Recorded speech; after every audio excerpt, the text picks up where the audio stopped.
Shalom semuanya. Ya, pada saat ini saya akan menyampaikan materi perkuliahan yang saya ambil, yaitu administrasi gereja baru. Namun sebelum kita melangkah ke materi, langkah baiknya saya memperkenalkan diri saya. Baik, nama saya adalah Joshua Emmanuel Manua. Biasa teman-teman boleh sapa Joshua atau Jojo, dan masih banyak yang lainnya. Saya sedang berkuliah di STT Inti Makassar. Sudah di semester 3. Itu perkenalan singkat dari saya. Ya, pada saat ini kita akan masuk dalam materi pertama, yaitu dimensi pertama dalam administrasi gereja baru.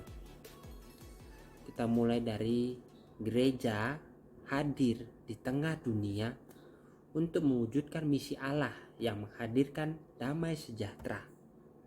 Karena itu, gereja harus mampu menghadirkan damai sejahtera Allah itu. Namun bukan hal yang mudah untuk gereja berperan di tengah-tengah situasi yang berhadapan dengan tantangan, baik di dalam gereja itu sendiri maupun di luar gereja. Teknologi yang semakin canggih merupakan sebuah tantangan sendiri bagi gereja untuk menghadirkan damai sejahtera itu. Nah, salah satu hal yang dibutuhkan dalam gereja untuk pengolahan sumber daya yang ada untuk gereja mampu melaksanakan pelayanannya adalah administrasi gereja yang dikelola baik dan benar. Dan dengan demikian, gereja mampu menata secara bertanggung jawab melaksanakan pelayanan demi masa depan gereja yang akan datang. Dan karena itu, dalam hal ini kita akan menjelaskan administrasi gereja baru yang mampu mengelola dan menata secara bertanggung jawab dalam demi masa depan yang menghadirkan damai sejahtera Allah. Administrasi sebenarnya tidak seperti apa yang digambarkan orang selama ini, yaitu sebagai mengurus surat menyurat, mengurus rapat-rapat. Tetapi administrasi gereja adalah suatu ekspresi dari seluruh tanggung jawab pemimpin gereja dalam kehidupan berpelayanannya. Administrasi gereja adalah sebuah pertanggungjawaban dari pemimpin-pemimpin gereja atas seluruh kehidupan pelayanan gereja. Definisi administrasi gereja baru adalah suatu pengelolaan gereja berdasarkan prinsip atau nilai Alkitab. Dijelaskan dengan suatu kerangka pola pikir teologi, diterapkan berdasarkan pendekatan keilmuan multidimensional yang relevan dan mutakhir.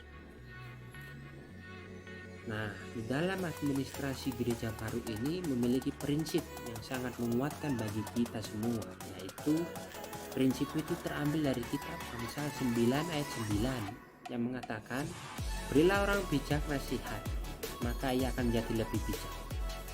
Ajarilah orang benar, maka pengetahuannya akan bertambah." Nah, itu prinsip yang sangat menguatkan. Kita sebagai calon pemimpin dapat merubah pola pikir kita menjadi pola pikir administrasi gereja baru. Nah, di dalam gereja itu ada susunannya, church atau bahasa Inggrisnya church positioning. Ya, ada 3, yaitu yang pertama ini administrasi gereja lama yang selama kita sampai saat ini kita pakai. Dan ada di tengah-tengah di antara itu adalah middle area antara AGL, dan yang terakhir administrasi gereja baru atau good family. Ya. Nah, mengapa kita perlu belajar administrasi gereja baru? Saya pikir-pikir ini adalah hal yang baru bagi saya. Kenapa hal yang baru? Karena kita ditantang untuk melakukan yang tidak biasa kita lakukan di AGL. Di dalam AGB ini banyak hal-hal baru yang kita dapatkan dan bisa menjadi acuan kita untuk merubah pola pikir jemaat yang dari AGL ke AGB. Namun hal itu tidak mudah, agak sulit jikalau pemimpinnya sendiri tidak memotivasi untuk merubah pola pikirnya. Jadi administrasi gereja baru itu penting bagi kita pada saat-saat ini di zaman era digital. Dan kita harus merubah mindset orang yang berpikir salah tentang gereja. Nah, setelah mendengar itu, kita akan melihat beberapa perbedaan antara AGL dan AGB. AGL ini berpendapat bahwa beranggapan sebuah administrasi adalah sebuah tata usaha atau persuratan hal-hal yang teknis, ya seperti surat-surat keluar masuk, ya tata usaha di gereja. Nah, dan kedua adalah gereja adalah bait atau rumah Allah, dan ketiga gereja sebagai pusat pelayanan. Dan AGB adalah berasal dari kata administrasi berasal dari kitab 1 Korintus ayat 3 yang ayat 6. Mohon maaf, saya ulangi, istilah administrasi berasal dari kitab 1 Korintus 3 ayat 6 yang mengatakan, aku menanam, Apolos menyiram, tetapi Allah yang memberi pertumbuhan. Atau administrasi disebut kawan sekerja Allah. Yang kedua, gereja yang perlu diperbaharui. Di kitab Matius 2 ayat 21-22 mengatakan, tidak seorang pun menambalkan secari kain yang belum susut pada baju yang tua. Karena jika demikian, kain penambal itu akan mencabiknya. Yang baru mencabik yang tua, lalu makin besarlah koyaknya. Demikian juga tidak seorang pun mengisikan anggur yang baru ke dalam kantong kulit yang tua. Karena jika demikian, anggur itu akan mengoyakkan kantong itu, sehingga anggur itu dan kantongnya kedua-duanya terbuang. Tetapi anggur yang baru hendaknya disimpan dalam kantong yang baru pula. Dan yang ketiga adalah gereja sebagai salah satu pembinaan warga gereja. Nah, kita sudah sampai di kinerja AGL dan AGB.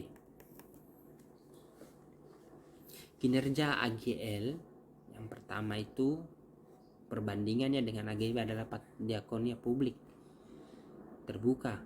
Nah, sumber Alkitabnya adalah di Matius pasal 6 ayat 3. Dan pembaharuannya dalam AGB adalah diakonia publik yang terukur dan tidak menimbulkan sinisme. Dan kita ambil contoh lagi, sumber pendanaan tanda kutip dalam AGL adalah pemaksaan. Sumber Alkitab 2 Korintus 9 ayat 7-9. Nah, di dalam AGB adalah memberi dengan sukacita dengan kerelaan hati. Jadi kesimpulannya pada dimensi pertama ini adalah kita hidup di zaman modern harus dapat merubah pola pikir kita yang beranggapan bahwa kita itu berpikir AGL menjadi AGB. Nah, dalam perubahan ini memang tidak mudah. Banyak tantangan yang terjadi untuk merubah sikap kita dari AGL ke AGB. Nah, ketika kita berusaha untuk merubah pola pikir kita, prinsip kita, mindset kita, dan optimis kita, ketika itu berjalan dengan baik atau kita optimis, semangat untuk merubah, pasti apapun yang kita kerjakan, kita serahkan kepada Tuhan dan Tuhan pasti akan buka jalan, baik cepat atau lambat. Memang tidak mudah untuk kita berubah, tidak bisa 1-2 hari. Kalau kita memang niat mungkin bisa 1 bulan, 2 bulan, 3 bulan ke depan untuk kita merubah pola prinsip gereja AGL menjadi gereja AGB, yang dimana ini sangat banyak keuntungannya di zaman digitalisasi ini.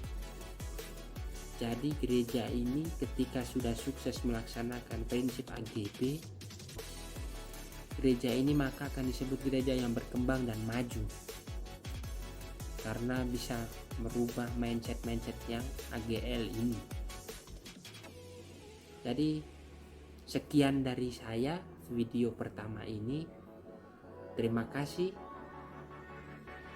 See you di video selanjutnya.